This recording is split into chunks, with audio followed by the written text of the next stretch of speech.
नमस्कार भक्तों, आप सभी का स्वागत है ट्रू थॉट्स चैनल पर। आज हम शुरू करने जा रहे हैं पवित्र कार्तिक मास कथा का पहला अध्याय। ये महीना भगवान विष्णु को अत्यंत प्रिय है, जिसे दान, स्नान और भक्ति का महीना कहा गया है।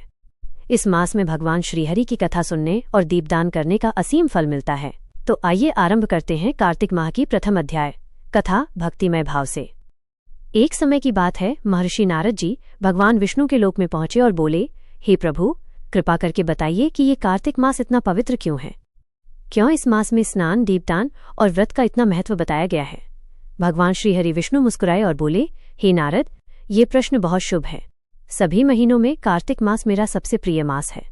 इस मास में जो व्यक्ति ब्रह्म मुहूर्त में स्नान करता है, दीपदान करता है, तुलसी पूजा करता है, वो मेरे धाम को प्राप्त होता है। कथा का प्रसंग, भगवान विष्णु और तुलसी माता का विवाह। भगवान ने आगे कहा, हे नारद, एक समय धरती पर तुलसी देवी नाम की एक कन्या का जन्म हुआ। वो भगवान ब्रह्मा की भक्ति में लीन रहती थीं। तपस्या से प्रसन्न होकर ब्रह्मा जी ने कहा, तुलसी, तुम स्वयं लक्ष्मी स्वरूपा हो। तुम्हारा विवाह भगवान विष्णु से ही होगा।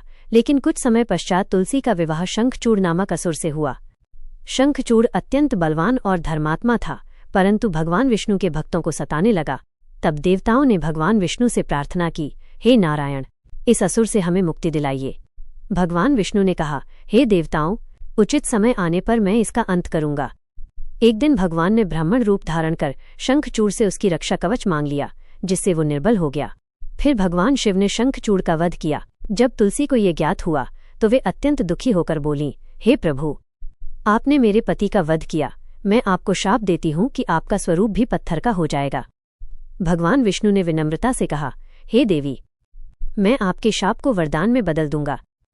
आज से तुम तुलसी के रूप में पूजनीय बनोगी, और जो भी कार्तिक मास में तुम्हारी पूजा करेगा वो मेरे परमधाम को प्राप्त होगा। इसी कारण से कार्तिक मास में तुलसी पूजन, दीपदान और हरि नाम स्मरण का विशेष महत्व बताया गया है। फलश्रुति कथा का परिणाम, भगवान विष्णु बोले, जो व्यक्ति कार्तिक मास की कथा श्रद्धा से सुनता है वह 100 जन्मों के पापों से मुक्त हो जाता है। जो कार्तिक मास में दीपदान करता है वह मृत्युपरांत मेरे धाम में स्थान पाता है। नारद जी ने हाथ जोड़कर कहा, हे प्रभु, धन्य है ये कार्तिक मास और धन्य है आपके भक्त। तो भक्तों, ये थी कार्तिक मास कथा का पहला अध्याय। इस कथा से हमें ये सीख मिलती है कि भक्ति, श्रद्धा और तुलसी पूजन का महत्व अपार है। जो व्यक्ति पूरे कार्तिक मास में दीप जलाकर हरि नाम का स्मरण करता है वह मोक्ष प्राप्त करता है। अगर आपको ये कथा पसंद आई हो तो चैनल ट्रू थॉट्स को लाइक, शेयर और सब्सक्राइब जरूर करें। अगले वीडियो में हम सुनेंगे कार्तिक मास कथा अध्याय 2, जिसमें जानेंगे भगवान विष्णु जी के कार्तिक व्रत के रहस्यमय लाभ।